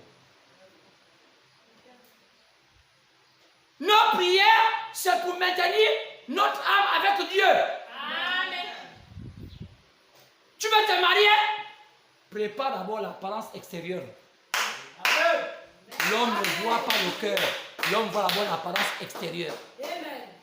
Après, quand tu vois comme ça, il dit, ah, c'est comme l'appât. Mais si ton apparence extérieure n'a rien. Oh. Extérieur 0. Oh. Intérieur 0. Oh. Ça fait double 0. Ne t'étonne pas que tu sois toujours au chômage. Oh, je n'ai pas de mari.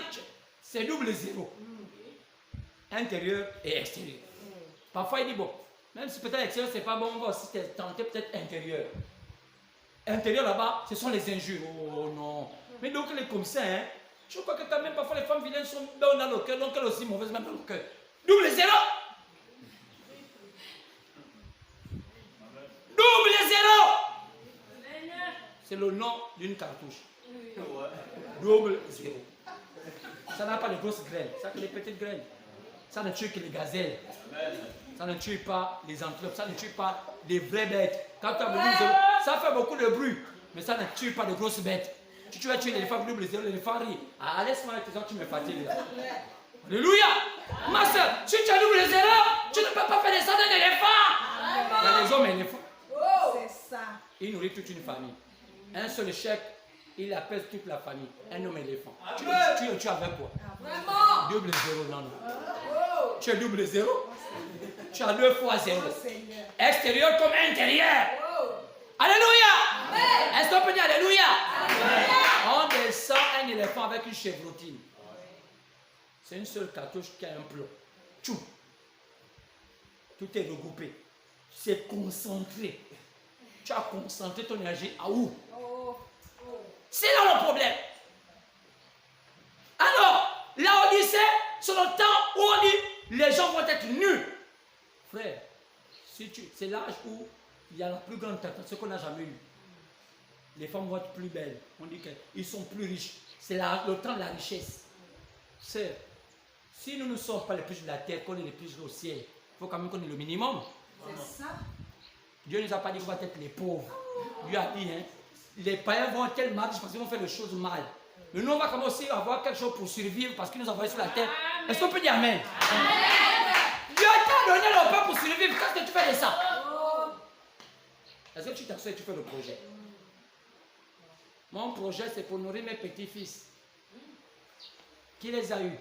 Ma fille. Avec qui? Avec un inconnu. Et c'est toi qui cautionne ça? Oui. Parce que tu es double 0. Amen. Tes petits-fils là vont faire quoi à la fin? Oh non, moi je crois qu'un jour ils vont me bénir. Ils vont te bénir. Tu connais comment ils sont? Tu connais la sémence qui a mis dans ta fille là, les enfants là. Tu connais comment les enfants vont terminer dans la vie. Il y a beaucoup de gens qui détruisent leur avenir parce qu'ils sont dans les faux projets. Ils ne veulent pas écouter la voix de Dieu. Sœur, ce n'est pas toi qui peut commencer à dire que tes petits vont te bénir. Tu les connais. Tu connais qui est le Père?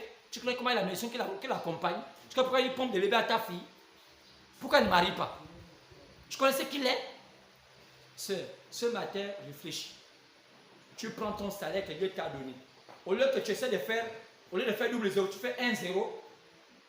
Tu prends encore non. Ils doivent quoi? Ils ne prennent pas n'importe quel lait. C'est le lait de 5 000. Mais où est leur père? Oh, même s'ils n'ont pas leur père, moi je m'en fous. Moi je suis là de devenir leur père. Dans la vie, tu as vu une grand-mère qui devient leur père. Un père. Vous avez des problèmes? Depuis quand dans la vie, une femme devient le père d'un enfant? C'est quand vous souffrez. Vous souffrez parce que vous le devenez. Depuis quand un grand-père peut prendre la place d'un vrai papa? Oh non, c'est mon petit-fils. J'ai payé tout. Et toi-même, moi tu peux rester comme ça. Quand tu restes comme ça, la nature dit que tu es double zéro. Tu ne serais rien. Amen. Tu vas parce que tu as nourri les enfants illégitimes. Tu ne vas même pas construire une baraque. Et tu fais une baraque, c'est une baraque de moisissure qui va terminer dans les ténèbres avec toi. Nous sommes à un temps de séparation. Amen. Nous sommes à un temps de faire ce qui est juste, c'est juste, ce qui n'est pas juste, n'est pas juste. Amen. Est-ce qu'on peut dire Amen? Amen. Est-ce qu'on peut dire Amen? Amen. Chaque fois que Dieu te donne 100 francs, il va te demander les comptes pour les 100 francs. Comment tu as utilisé ça? Oh, parce que je ne gagne pas l'argent. Un jour, quelqu'un t'a donné même des fils de 50 000. Tu as fait quoi avec ça? J'ai payé des bonbons, j'ai aussi payé les pizzas. Et puis j'ai donné ça à ma copine. Moi, j'ai un bon cœur. Double zéro. Ça, c'est le projet du double zéro.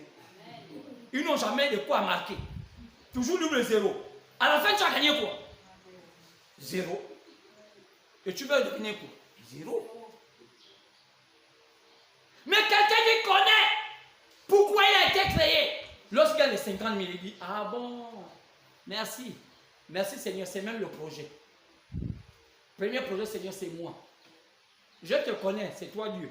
Dès que je viens de te servir, je commence à me servir. J'ai eu 50 000. Seigneur, tu as promis qu'il faut que tu comptes tes serves. Oui. Voilà tes 5 000. Tu as dit c'est 10%. C'est une affaire entre toi et moi. Voilà tes 10%. On appelle ça 10%. Il me reste 45. Seigneur, tu m'as enseigné par terre à ton serviteur que l'homme ne voit pas d'abord le cœur, il voit d'abord l'extérieur. Je m'assois. Je m'appelle me mirer. Tu prends le miroir, tu t'assois. Tu commences à regarder tes cheveux. Tu vas regarder ta figure. Tu te mets nu. Tu fais un bilan sur ta propre figure et ta propre vie. Seul, si le miroir ne te consulte pas, tu vas dire que le miroir ne t'a jamais consulté. Le miroir consulte les gens. Tu vas sur le ganga, tu n'as pas le ganga. Tu laisses le ganga voir le miroir à ta place. La beauté même, il dit, vois pourquoi que le ganga voit quoi? Moi j'étais un ganga. Je n'ai jamais vu la figure de quelqu'un par ma propre figure dans mon miroir. Mais moi j'étais un ganga. Je vous dis, moi j'étais un vrai ganga. Demandez les gangas des Gabon. Pas un petit ganga. Je connais ce qu'on appelle la fois les abeilles. Je connais les pauvets. Je connais les simbas, les okandais, les apendis. Je fais le mouiri. Chaque fois que j'ai regardé mon miroir, je n'ai pas vu la fin de quelqu'un d'autre à part ma pauvre figure. Prends un grand miroir, tu mets. Tu te consultes. Tu vas vous dire Nganga Bassé. Les cheveux, Nganga Bassé. La figure, Nganga Bassé. Tout, Nganga Bassé. Juste nu, seul, ne fais pas l'hypocrisie. Tu es seul. Enlève le bikini, Nganga Bassé. Tous les compartiments. Toi-même, tu vas voir que là, ah non, là aussi, il y a des problèmes. Amen. Est-ce qu'on peut dire Amen? Est-ce qu'on peut dire Amen? Cessez de rentrer dans un jeu que vous ne maîtrisez pas. Nganga Bassé, Nganga Bassé. Tu vois même le bouche, Nganga Bassé. Les seins, Nganga Bassé. Toi-même, tu sais que quand les seins sont déjà tombés, c'est Nganga Bassé. Ne nous fatiguons pas. Quand les seins sont tombés, c'est Nganga Bassé. Tu as vu un homme qui va accepter si tu dis, regarde ça, suce. Nganga Bassé.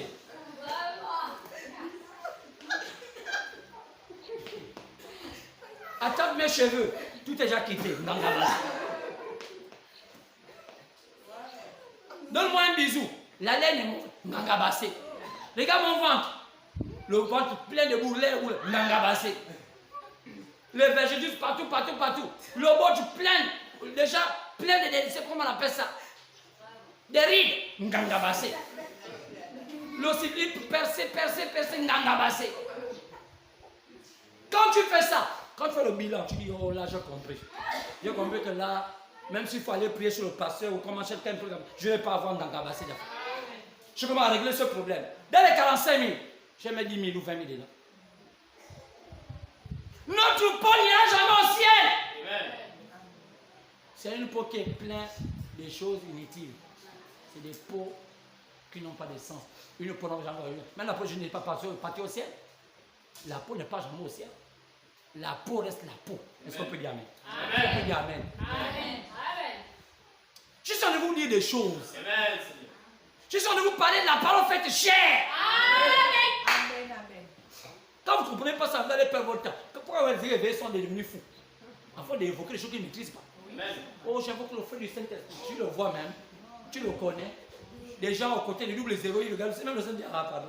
Tu me fatigues. Est-ce qu'on peut dire amen? Amen. Côté du double zéro. Oui, bien aimé. C'est terminé de vivre dans l'illusion. C'est terminé de rêver. Un moment, même un rêve, on se réveille. J'ai trop rêvé. Parce que le rêve n'est pas la réalité. J'ai trop rêvé. On te classe, tu me vois là sur le search, tu n'es pas bon. Belle répond à un des critères. Tu peux avoir la beauté de la figure, mais pas la beauté du langage. Amen. Chaque domaine a une beauté. Amen. Tu peux être quelqu'un qui est belle de figure, mais le parler, tu ne parles pas bien. Amen. Il y a des gens qui perdent le foyer parce qu'ils parlent mal. Leur bouche, là, on les a vaccinés. Un poison. Dès qu'ils parlent, elle était belle, mais la main de parler, là, ça c'est une vipère. L'homme fuit. C'est ce qui fait que tu as un double zéro. Est-ce qu'on peut dire amen? Amen. On y parlait, il y a ceux qui aiment marcher. Ils ne se reposent pas. Les fesses piquent.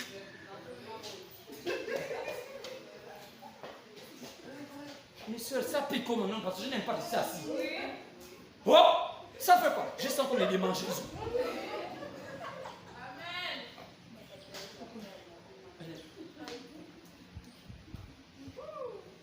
Double zéro. Frère, parfois vous mettez à rire, hein? Alors que vous-même, je vous sais, je vous connais. Il y a même ceux qui se mettent à rire aujourd'hui qui sont comme ça. Et ils ne pourraient pas dire que c'est moi.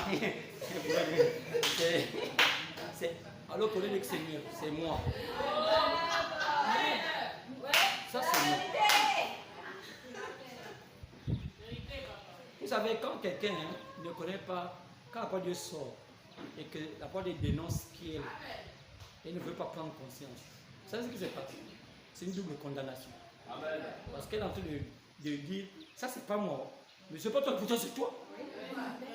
Quand c'est toi, tu dois pleurer puis c'est lui. Quelle honte.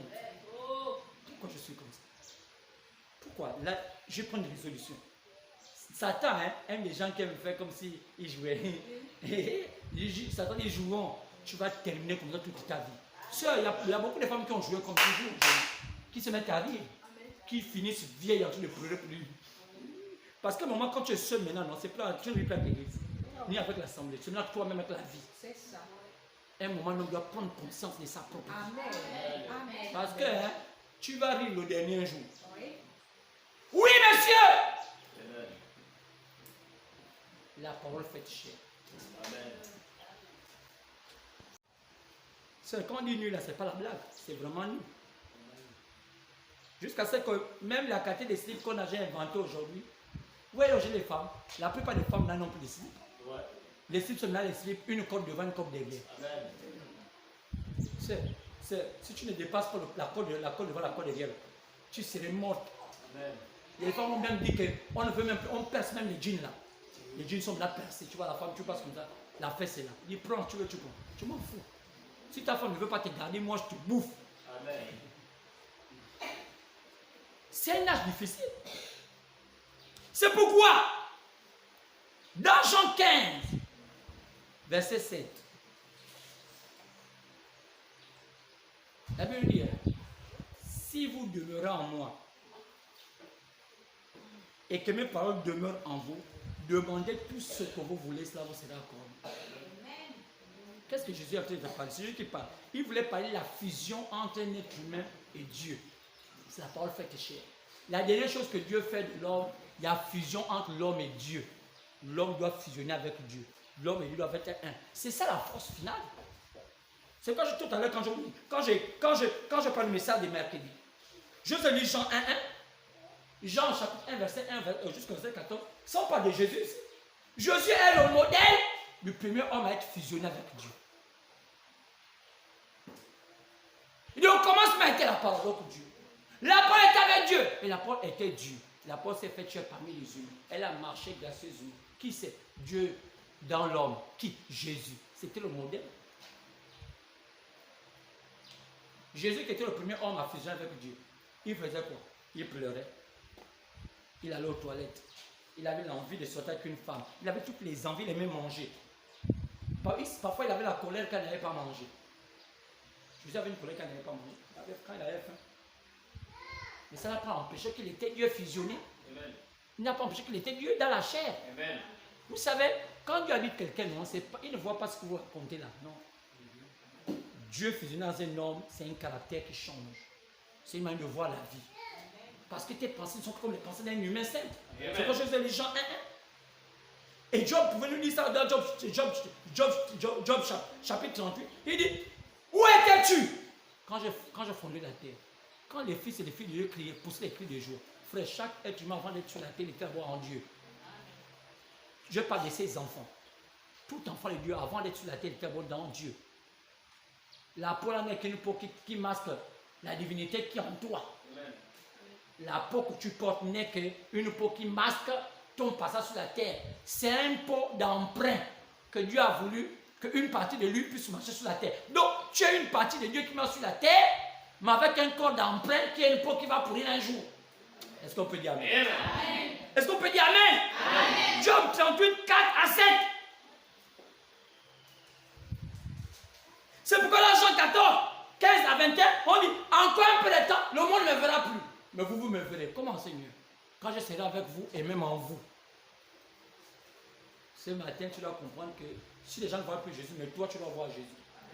Parce que Jésus doit maintenant habiter en toi. Au temps de la fin, Jésus ne veut plus habiter en face de nous, il veut maintenant habiter en nous. Est-ce qu'on peut dire Amen? Est-ce qu'on peut dire Amen? Amen. Quel privilège! C'est pourquoi Romains 9, de 6 à 8, il est dit, ce n'est pas tous qui disent Israël qui sont nés de chair qu'on appelle Israël. Ceux qui sont les enfants qu'on appelle Israël, ce sont les enfants de l'esprit. C'est quand je dis à la fin que Israël n'est qu'un type de la vraie église. Donc les élus. C'est pourquoi Galates chapitre 3, verset 16 nous dit, il ne s'agit pas de postérité. Quand Dieu donna la promesse à Abraham, cette promesse-là était basée en Jésus-Christ. Ce n'était pas à son fils Isaac, c'était en Jésus-Christ. Car la postérité d'Abraham, c'était Jésus. Ce n'était pas Isaac. Alors, sans Jésus-Christ, tout homme a le bonheur. Amen. Tout homme sur terre. Qui est Jésus? Il est Dieu. Le Dieu que les Wittis cherchent là. Le Dieu que les musulmans cherchent là. Le Dieu que les francs-maçons cherchent là. C'est Jésus sur la chair humaine. Amen. Et alors Jésus a dit que, comme il a disparu, la gloire qu'il avait sur la terre, c'est la gloire là qu'il te donne. Amen. Il te donne ça. Aujourd'hui, la gloire que Jésus avait sur la terre, c'est la gloire qu'il te donne. Si Jésus n'a pas pu avoir des jolis foulards parce qu'il n'était pas une femme. Mais aujourd'hui, si toi tu es Jésus en toi, c'est que Jésus va voir la beauté qu'il va avoir sur la terre en toi. Qui es-tu, ma soeur? La beauté qu'il va être en toi, mon frère. Qui es-tu, mon frère? C'est là où je veux dire. Israël n'était qu'un type de l'église, donc l'épouse. Et tout ce que Dieu a donné à Israël dans le passé, ce n'était que l'ombre, un type de ce qu'il devait donner à Israël d'aujourd'hui, qui est l'église, dans les choses réelles, les choses spirituelles. Sœur, frère, Jésus veut te donner des choses que tu ne peux même pas penser. Mais comment tu vas les avoir? Ça dépend de la manière dont ton cerveau va changer. Ton cerveau pense comment? Tu as le résultat de ce que tu penses. Il donne à Israël des pierres gravées. On appelle ça 10 commandements. Maintenant, tout le temps, je vous donne plus de commandements. C'est dur à vivre. Je vous donne les 7 sous. Il y a des commandements nouveaux.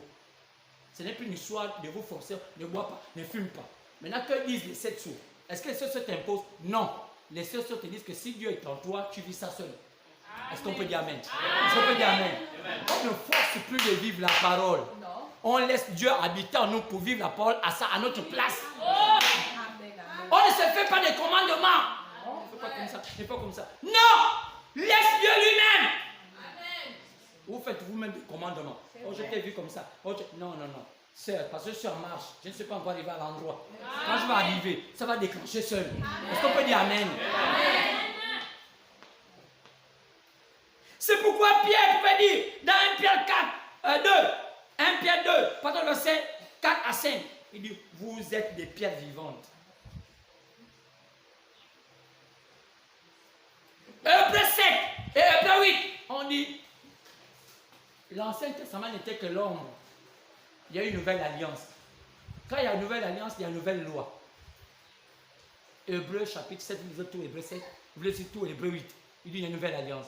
Quand la nouvelle alliance s'est faite en Christ, avant sur le sacerdoce d'Aaron, aujourd'hui sur le sacerdoce de Judas. Aujourd'hui les chrétiens ont une autre sacerdoce. L'épouse a un sacerdoce spirituel. Oh non, c'est pas qu'il faut vivre les 10 commandements. Non ma soeur, tu es hors sujet. Nous ne sommes pas autant de vivre les 10 commandements. On a autant de vivre les 10 commandements nouveaux. Oh, amen. Et ces 10 commandements nouveaux ne se vivent pas comme la loi. Ne fais pas ça, ne fais pas ça. On avale ça. Apocalypse chapitre 10. Pendant le 7 à 7, on dit, prends le livre, avale-le. Pourquoi tu dois l'avaler? Parce qu'il doit se faire cher en toi. Tu ne dois pas forcer. Oh, ne fais pas ça, ne fais pas ça. Trop de loi tue la loi. Ne te fais pas des lois. Oh, j'ai mal regardé le type là, j'ai péché. Non, ma chair a péché. Ma chair a convoité. Mais je ne donne pas mon secret. Est-ce qu'on peut parler comme ça? Ma chair a convoité, mais je ne lui donne pas le secret. Je lui donne le secret, c'est terminé. Seigneur, je lave cela. Paul pouvait dire, dans 1 Corinthiens 14, verset 37, je vous donne un commandement. Pourquoi Paul parle de commandement alors qu'il n'était même pas dans l'Ancien Testament? Parce qu'il y avait un commandement nouveau. C'est pourquoi, frère, ce commandement nouveau vient comment? Par une nouvelle loi. Mais quelle nouvelle loi? Par un nouveau message. Qui vient par où? Par un message qui était caché dans un livre. Approche chapitre 5. On peut voir dans Daniel 12, 4. Un livre caché, un secret uniquement réservé aux élus. Quand il va avaler le livre là, toutes les choses se réveillent en eux. Quoi? La connaissance de la vie. La connaissance de Dieu nouveau. Dieu dans l'homme. Frère, le livre là est entre nos mains. C'est pourquoi il était programmé qu'au temps de la fin, il devait avoir la présence d'un prophète. C'est qu'on l'a vu. Il devait venir vers l'ouest. C'est pourquoi l'ouest, c'est l'Amérique. Ce qui a amené les formations à nous donner un billet dans le billet du dollar, un dessin. Pour dire, quand on voit le billet d'un dollar américain, vous allez voir qu'il y a un dessin avec un œil, une pierre avec un œil. Ça veut dire quoi? Un voyant naîtra dans ce pays. Où? Pour éclairer la terre. Son nom, c'est William Branham. On l'a identifié. C'est le seul homme à qui la même nuée qui avait amené Jésus a apparu lorsqu'il était sur une montagne. La science a filmé ça. La science a filmé ça. La nuée. Le nuage qui avait amené Jésus est devenu en 1963.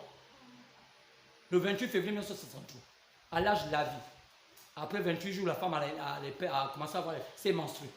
L'âge de la vie. Un homme se trouvait là-dedans. Cet homme que les francs-maçons avaient donné par leur billet comment on appelle, avait donné une prophétie. Une lumière sur la pyramide paraîtra au pays. Qui c'est? Un prophète viendra sur la terre. Celui qu'on doit l'écouter. Celui qui a écouté le. Celui qui ne va pas l'écouter va se perdre. Que tu sois païen, que tu sois chrétien, celui qui a l'écouté lui. Comment on va le reconnaître? La même lumière va apparaître sous la forme d'un nuage sur sa tête. Après chapitre 10, pendant le 7.1, j'ai vu l'ange puissant descendre. Sur sa tête, il y avait une nuée. Mais c'était Jésus, oui. Mais Jésus voulait prendre le corps pour parler aux humains. Mais il était esprit. Qui devait parler? Il y a un prophète qui était là. Il est dans un prophète, la parole fait chair. Les gens attendaient Jésus, mais Jésus était dans un corps humain. Marchant sur la terre aux États-Unis. Vous avez remarqué comment? Mais il avait mis au-dessus de sa tête. Oh. Monsieur le maire, laisse-moi changer la vue. Oui, monsieur. Il dit, un peu de temps, le monde me frappe, mais vous me verrez. Comment le signe devait l'accompagner. Alléluia. Une nuée au-dessus de sa tête. Un homme, un humain. Comment ça? C'est lui qui va voir l'insigne de Seigneur. C'est pourquoi il est dit dans le 11. Oh, personne ne peut être agréable à Dieu sans la foi. Hébreux 11, partant verset 6. Personne ne peut être agréable à Dieu sans la foi. Donc, même la fusion d'un être humain avec Dieu ne se fait que par la foi. Si tu veux que Dieu et toi deviennent un, ça se fait que par la foi. Mais comment on obtient cette foi-là? Romains 10, 17. Cette foi-là ne se fait, Romains 10, 17. Cette foi ne se fait que lorsqu'on écoute la parole de Dieu. La foi là, qu'on obtient ça, c'est lorsqu'on écoute ce que les oracles que Dieu est en train de parler. La foi là entre en toi. Toi et Dieu, vous devenez un. Oh, oui monsieur. C'est pourquoi, Hébreux 11, 1 à 40, tous les enfants de Dieu sur terre ont eu les exploits en ayant que cette foi là. Il avait une foi bizarre. Il ne fait que voir les choses là. Tout. Mais comment? Il fallait qu'ils aient cette foi.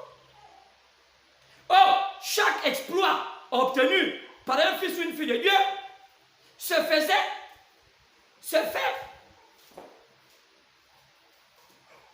ne se faisait que par la qualité du message que la personne écoutait. Quel message que tu as écouté? Même si on finit un peu, on va couper après. On va continuer. On coupe pour un certain niveau. Parce qu'on arrive au niveau où c'est fort. Maintenant, ceux qui sont en France vont préparer un WhatsApp pour eux. Tu entends, frère Gaël va préparer un WhatsApp pour eux. On dit que c'est la fin. Bon, en tout cas, pour ceux qui nous écoutent depuis les médias, Dieu vous bénisse. On se retrouve à la prochaine.